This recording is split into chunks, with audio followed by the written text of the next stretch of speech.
شعور سے بات کر سکتا ہے، آپ کو نمائندے ان کو رکھنا چاہیے کہ جا کے کسی سے کوئی دلیل سے بات تو کرے جا کے. جو میں نے بات کہی نا کہ ان پہ الزام لگتے ہیں وہ ان کی ذات جانے اور ان کا کام جانے. میں بات کر رہا ہوں کہ جب آپ پاکستان کو ریپرزنٹیشن دیتے ہیں تو لوگ وہ ڈھونڈیں جن کی دلیل کے ساتھ کوئی بندہ بات مان لے اور سن لے. آپ حلیے مت ڈھونڈیں. آپ دیکھیں کہ یورپ میں جو 2 پیس میں نماز جو ہے نا امامت کی کرارے ہوتے ہیں، وہاں پہ یہ چکر ہی نہیں ہوتا. لوگ نماز پڑھتے ہیں اور خشوع و خضوع کے ساتھ لوگوں نے پیسے دے کے مسجد رینٹ پہ لی ہوئی ہوتی ہے، جگہ لی ہوتی ہے، خریدتے بھی ہیں. تو ہمیں مل کے صرف اپنے آڈینس کے لیے بات نہیں کرنی چاہیے. ہمیں جو ہم مسئلہ لے رہے ہیں اس کو حقیقی معنوں میں اٹھانے کے لیے ایک مستقل، کیونکہ ہفتہ منانے سے بھی یہ بات نہیں بنتی، یہ ایک مستقل کام ہے جس کو کرنا چاہیے. اور ہمیں اسلام کے جو نبی کریم صلی اللہ علیہ وسلم کی سنت ہے، جو اصول بتائے گئے ہیں، ان کے مطابق اپنے آپ کو ڈھال کے پھر لوگوں سے بات کرنی چاہیے. جی ڈاکٹر عامر لیاقت حسین صاحب. جی بہت بہت شکریہ. لا یکون احدکم حتی اکون احب الیہ من والدی وولدی والناس اجمعین.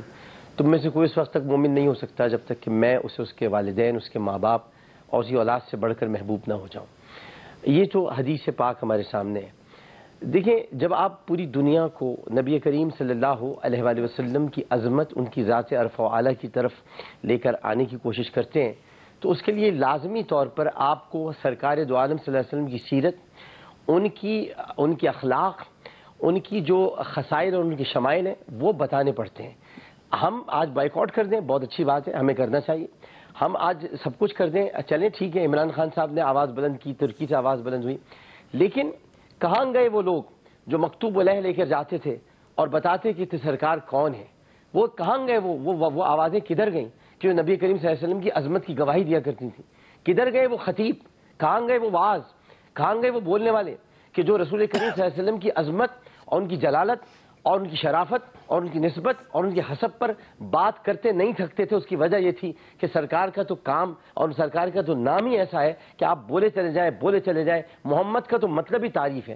تو عامر الیاس رانا صاحب درست فرما رہے ہیں کہ جب تک ترویج و اشاعت کرنے والے لوگ، جو رسول کریم صلی اللہ علیہ وسلم نے کیا کیا جب آپ نے مکہ فتح کیا، اس کے بعد آپ نے مکتوب علیہ روانہ کیے، آپ نے بڑے بڑے صحابہ کرام کو دیگر ممالک میں بھیجا اور ان کو کہا کہ میں اللہ کا رسول ہوں، آخری نبی ہوں اور یہ پیغام میں لے کر آیا ہوں. اور اس پیغام میں کیا تھا؟ نفرت چھوڑ دو، برائی کی سے باز آ جاؤ، بچوں کو زندہ دفنانے سے باز آ جاؤ، حساب کتاب میں ناپ تول میں کمی نہ کرو. یہ پیغام دینے والے کہاں گئے؟ تو عمران خان صاحب نے بہت اچھا کام کیا ہے. چلیے میں یہ بات واضح طور پر کہتا ہوں، اس سے قانون سازی بالکل نہیں ہو سکے گی، لیکن چلیے کبھی تاریخ میں نام لکھا جائے گا، تو لکھا ضرور جائے گا کہ ایک عمران خان تھا جس نے رسول کی محبت میں کم از کم قانون سازی کروانے کی کوشش ضرور کی. جی فیصل حسین صاحب.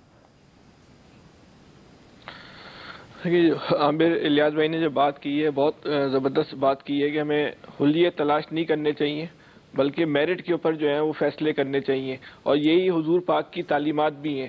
لیکن اگر ہم حلیے تلاش کریں گے اور میرٹ پہ فیصلے نہیں کریں گے تو پھر ہماری پالیسیوں کا وہی ہوگا جو اس وقت جو ہے وہ حشر ہو رہا ہے. تو حضور پاک کی جو تعلیمات تھی، کیا اگر ہم امتی اچھے بن جائیں تو اس سے اچھا یورپ کو کوئی جواب نہیں ہو سکتا کہ ہم طے کر لیں کہ ہم نے جھوٹ نہیں بولنا، ہم نے جو کوئی غلط کام نہیں کرنا، ہم نے ایک مثالی معاشرہ قائم کرنا ہے. تو اس سے اچھا جو اسلام کے دشمنوں کو جو ہے اس سے بہتر جو ہے وہ جواب جو ہے مل نہیں سکتا. پھر دوسری بات یہ ہے کہ جو اسلام کے جو سفیر ہونے چاہیے، نمائندے ہونے چاہیے، دلیل سے بات کر سکیں، جو منطق سے بات کر سکیں، جو علم کے حوالوں سے بات کر سکیں، تو وہ لوگ، ان لوگوں کو اگر آپ سائڈ میں بٹھا دیں گے اور پسند اور ناپسند کی بنیاد پہ اور اقربا پروری کی بنیاد پہ آپ لوگوں کو آکے لے کر آئیں گے تو پاکستان اپنا موقف جو ہے وہ کبھی بھی جو ہے وہ ایک مضبوط انداز میں پیش نہیں کر سکے گا. اب عامر بھائی ہمارے برابر میں بیٹھے، اب ان کے چہرے والی بات نہیں ہے، لیکن یہ ایک روشن چہرہ ہے پاکستان میں. تو اب ایسے لوگوں کو تو آپ نے جو ہے وہ سائڈ میں لگا دیا. اب میں یہ نہیں بولتا آپ کس کو آگے لائے چلیں، یہ آپ کی مرضی، جس کو آپ آگے لائیں نہ لائیں، لیکن جو آپ کے پاس ایسے لوگ میرٹ کی بنیاد پہ بیٹھے ہوئے ہیں جو آپ کے بہت جگہ اس حکومت کے چہرے کو بھی جو اچھا کر سکتے ہیں، ان سے آپ کام لینے کو جو ہے وہ تیار نہیں ہے. اور وہ جو لوگ آپ کے چہرے کو اور خراب کر رہے ہیں اور بس سے وقت کرتے چلے جا رہے ہیں، ان کو جو ہے آپ مستقل جو ہے وہ آگے سے آگے لے کے آ رہے ہیں. تو حکومت کو خود جو ہے اپنے رویوں پر، اپنی پالیسیوں پہ جو ہے غور کرنا چاہیے. ٹھیک ہو گیا. جی امجد شعیب صاحب. دیکھیے یہ بڑا اچھا قدم اٹھایا ہے اور میرا خیال ہے کہ کچھ نہ کچھ اس کا امپیکٹ بھی ہوگا، ایفیکٹ بھی آئے گا کہ مسلمان ممالک کے لیڈر جو ہیں وہ تھوڑا بہت اس بارے میں سوچیں گے. یہ ایشو ابھی صرف پاکستان اور ٹرکی لے کے آگے چل رہے ہیں، اور باقی ممالک میں وہ جوش و خروش نظر نہیں آتا, وہ ریزنٹمنٹ نظر نہیں آتی, نہ پبلک میں. بنگلہ دیش میں پبلک میں کافی ریزنٹمنٹ ہے, اور ہو سکتا ہے کہ بنگلہ دیش کی گورنمنٹ کو اپنے عوام کے پریشر میں کچھ کرنا پڑے. تو وقت تو لگے گا, قانون سازی کرانے کی کوشش جاری رہنی چاہیے. یہ نہیں کہ آج ہم نے اگر کام شروع کیا ہے تو کل تک یہ قانون بن جائے, وہ تو نہیں ہوگا. لیکن یہ ہے کہ یہ دباؤ, یہ پریشر جاری رکھنا چاہیے تاکہ وقت کے ساتھ ساتھ دنیا کو احساس ہو. اور یہ بڑی آپ کی اسٹریٹجی درست ہے کہ اگر آپ سیکسزم پہ کہ جی خواتین کے خلاف ہو رہے ہیں تو اس پہ آپ کو اعتراض ہے, سیکسزم اس کو کہتے ہیں, اینٹی سیمیٹزم کہتے ہیں, یہ ساری چیزیں اگر ہو سکتی ہیں تو مسلمانوں کے جذبات کا بھی خیال رکھنا چاہیے. تو ایک آرگومنٹ لے کے اگر آپ دنیا میں آگے بڑھیں گے تو انشاءاللہ ایک وقت آئے گا کہ یہ قانون بن جائے گا. یہ ابتدا ہے, لیکن میرا خیال ہے, میرا ایمان ہے کہ یہ قانون بنے گا انشاءاللہ, ضرور بنے گا. جی الیاس صاحب. جی بالکل, گورنمنٹ نے, پرائم منسٹر صاحب نے بڑا اچھا کیا کہ مراسل لکھیں مسلمان ممالک کو. اب اس پر متحد ہونا چاہیے, اور جس طرح کہا جا رہا ہے کہ پاکستان کو جو ہے اس میں آگے قدم بڑھایا ہے تو پاکستان کو آگے بڑھنا چاہیے. مزید جو ممالک ہیں ان سے جانے چاہیے, اپنے نمائندے بھیجنے چاہیے مسلمان ممالک میں. اور یہ نہیں کہ جیسے کہ سب عامر بھائی نے کہا کہ اس سلسلے میں جو چہرے نہیں دیکھنے چاہیے, بندے دیکھنے چاہیے جو عملی طور پر کام کرتے ہوں, جو اسلام کے لیے کام کر سکتے ہوں, اور جو کہ اس پر عملی جامہ پہنا سکیں. تو اس کے سلسلے میں آگے گورنمنٹ کو چاہیے کہ میرٹ پر ایسے لوگوں کو لے کے آئیں جو دوسرے ممالک میں جائیں اور اس پر عمل درآمد کرنے کے لیے کام شروع کریں. اس پر کہ قانون سازی کرنے کے لیے, جو عالمی امت کو جو اکٹھا کرنے کے لیے, مسلم امہ کو اکٹھا کرنے کے لیے ہمیں بالکل اپنا کردار ادا کرنا چاہیے. اور پاکستان بالکل ٹھیک کر رہا ہے اور اس کو آگے بڑھانا چاہیے. اگر اب نہیں کریں گے تو پھر کب کریں گے؟ تو گورنمنٹ کی طرف سے تو کام شروع ہو گیا, تو اب بالکل اس پر عمل درآمد تیز کرنا چاہیے, تمام ممالک کے ساتھ ملنا چاہیے, اور اس بارے میں جو ہے کہ متفقہ طور پر ایک لاہ عمل طے کرنا چاہیے. بالکل صحیح جی, بہت اچھا قدم ہے پر جو اس وقت حکومت نے, عمران خان صاحب نے اٹھایا. بہرحال ایکسپرٹس کی جو رائے ہے وہ آپ جان چکے ہیں. بریک لیتے ہیں, بریک کے بعد واپس آئیں گے. تیسرا سوال آج ہمارا ہوگا, امریکہ بھارت معاہدہ پاکستان کے لیے کتنا خطرناک, رائے لیں گے بریک کے بعد.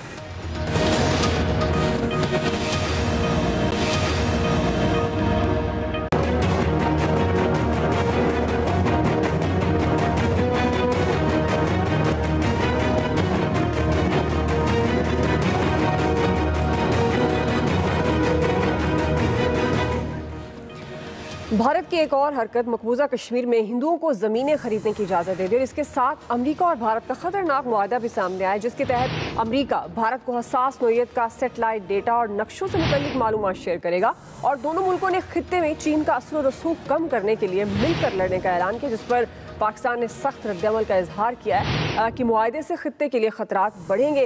امجد شعیب صاحب, میں آپ سے آغاز کر رہی ہوں. سوال یہ ہے کہ امریکہ بھارت معاہدہ آپ کے خیال میں پاکستان کے لیے کتنا خطرناک ثابت ہو سکتا ہے؟ دیکھیے, بات یہ ہے کہ امریکہ نے پاکستان کے مفادات کی تو کبھی میرا نہیں خیال کہ ادھر توجہ دی ہے. جب سے افغانستان میں آئے, افغانستان میں جانے پہ پوری مت لی, لیکن وہاں پہ بھارت کو بٹھا دیا. اب یہ 2005 سے قصہ شروع ہوا جب انہوں نے پہلی دفعہ ان کو نیوکلیئر کوپریشن کا ایک ایگریمنٹ آفر کیا. اس کے بعد آپ نے دیکھیں 2008 میں وہ ایگریمنٹ ہو گیا. پھر اس کے بعد انہوں نے اپنے ایک دوسرے کے اڈے استعمال کرنے کا ایگریمنٹ کیا, اور تیسرا یہ ہے ابھی جو کہ یہ کیا. تو وہ چائنا کو دیکھ رہے ہیں اور ان کو چائنا کے خلاف کھڑا کر رہے ہیں. ہم نے اعتراضات ہر موقع پہ ہم نے اعتراض بھی کیا کہ جناب یہ اسٹریٹجک بیلنس یہاں پہ ڈسٹرب ہو رہا ہے, لیکن امریکہ اپنے مفادات کی روشنی میں ان کو چائنا کے خلاف دیکھ رہا ہے. لہٰذا یہ پرابلم رہے گی, اور ہمیں اب چائنا کے ساتھ کوآرڈینیشن بہتر کرنی ہوگی تاکہ ویپن سسٹم سے ہم بھارت کو میچ کر سکیں. اس کے علاوہ ہمارے لیے اور کوئی راستہ نہیں ہوگا. جی ڈاکٹر عامر لیاقت صاحب. جی دیکھیں, ابھی تھوڑی دیر پہلے آرمی چیف گئے ہیں مدرسے, اور وہاں پر انہوں نے جو زخمی بچے ان کی عیادت کی ہے, اور ایک بڑا اہم جملہ کہا ہے کہ دشمن کل بھی وہی تھا جو دشمن آج ہے. میرا خیال ہے یہ ایک بہت بڑا جواب ہے آرمی چیف کی طرف سے پوری دنیا کو کہ ہم اپنے مشترکہ دشمن کو اچھی طرح پہچانتے ہیں, اور اگر اس کی کوئی مدد کرنے کی کوشش کرے گا بھی تو مجھے اپنی افواج پاکستان پر کامل ایمان اور یقین ہے. اور جس طرح سے وہ ابھی پہنچے ہیں اور بچوں کے ساتھ اتحاد اور یکجہتی کا مظاہرہ کیا ہے, یہ ایک بہت بڑی بات ہے. آرمی چیف کا وہاں پر پہنچنا, بچے بھی خوش ہیں وہاں پر, مدرسے کے لوگ بھی خوش ہیں. تو دشمن کو یہ جواب مل گیا ہے کہ وہ چاہے جتنی ان کو میزائل ٹیکنالوجی فراہم کرے یا کچھ بھی کرے, پاکستان بہرحال بھارت کے سامنے ڈٹا ہوا ہے اور ڈٹا رہے گا. جی عامر صاحب.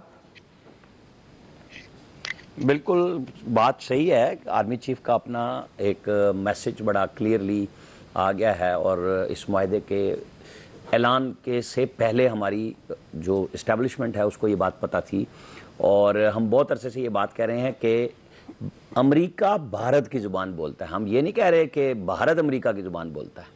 بڑا فرق ہے، کلیئر ہے. ان کی پارٹنرشپ بن چکی ہوئی ہے. ہم بیچ میں پھسلتے رہتے ہیں، بھاگتے رہتے ہیں. کبھی ان کا کوئی سیکرٹری آف اسٹیٹ امریکہ کا آ گیا، کوئی جنرل آ گیا، یہاں پہ آ کے کوئی کہانی ڈال گیا. ہمیں اپنی راہیں بڑی کلیئر کرنی پڑیں گی. ہم آدھا تیتر آدھا بٹیر کے ساتھ نہیں چل سکتے. آپ کو چائنا کے ساتھ چلنا ہی پڑے گا، کیونکہ امریکہ، انڈیا، اسرائیل یہ سارا نیکسس ہے. اور آپ فرانس کی ہم بات کر رہے ہیں، سارا اسلحہ وہ بھی جدید ترین طیارے دیکھ لیں، سب کچھ وہ سارے بھارت کو دیے جا رہے ہیں. بظاہر وہ چائنا کا نام ہے، اور ان کا اصل ہدف سب سے پہلے پاکستان ہے.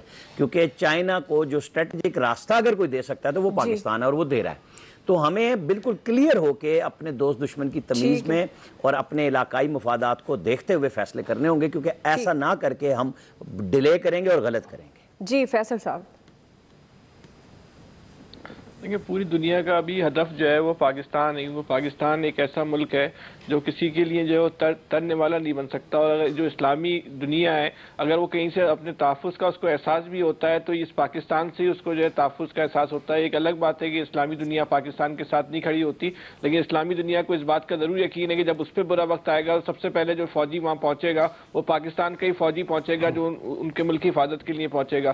بہرحال ہمیں اپنے حوالے سے بالکل ایک واضح پالیسیاں بنانی پڑیں گی. ہمیں اپنی جو خارجہ پالیسی کا 100 سال کا جو ہے وہ ماسٹر پلان بنانا پڑے گا. خارجہ پالیسیاں روزانہ کی بنیاد پہ نہیں بنتی. کسی نے آپ سے اگر ہنس کے ہاتھ ملا لیا تو اس بنیاد پہ ہم نہیں بولتے کہ یہ ہمارے سے راغب ہو گیا، ہم سے قائل ہو گیا. آپ 100 سال کا ایک ماسٹر پلان بنائیں جس کی بنیاد پہ طے کریں گے پاکستان 50 سال کے بعد کہاں کھڑا ہوگا، 100 سال کے بعد کہاں کھڑا ہوگا. یہ روز کی بنیادوں میں ہماری پالیسی نہیں بنانی چاہیے. ٹھیک. جی الیاس صاحب. جی پاکستان کو اب دیکھیں، پہلے بھی واضح تھا کہ امریکہ اور بھارت دونوں اکٹھے مل کے چل رہے ہیں. تو پاکستان کو اس صورتحال میں جو چین ہمارا دوست ہے اور ہماری دوستی سب کے سامنے ہے، اور چائنا اس صورتحال سے فائدہ اٹھانے کے لیے بھارت کو سپورٹ کرتا ہے ہمیشہ. اور جیسے بھی اس نے جب بھی ہوا اس نے سپورٹ کیا. پاکستان کو کبھی اتنا سپورٹ نہیں کیا، نہ کبھی اس نے اس طرح صرف باتوں میں ہی رکھا.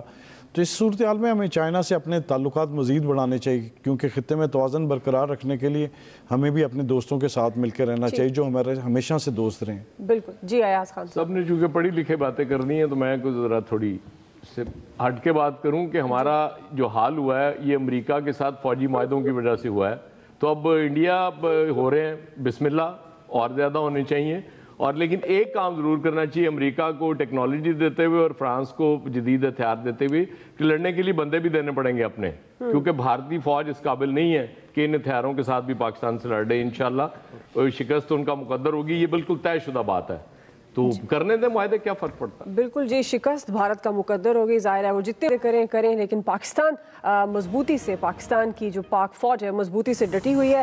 سوال ہمارا یہ تھا کہ امریکہ بھارت معاہدہ پاکستان کے لیے کتنا خطرناک ثابت ہو سکتا ہے. رائے آپ جان چکے ہیں ایکسپرٹس کی. آج کے ایکسپرٹ سے اتنا ہی. فیڈ بیک دیجیے گا. خیال رکھیے. اللہ حافظ. میں ہوں دعا کنور. اپنا پسندیدہ شو دیکھنے کے لیے ہمارا YouTube چینل سبسکرائب کریں اور بر وقت معلومات کے لیے بیل آئیکن پریس کریں.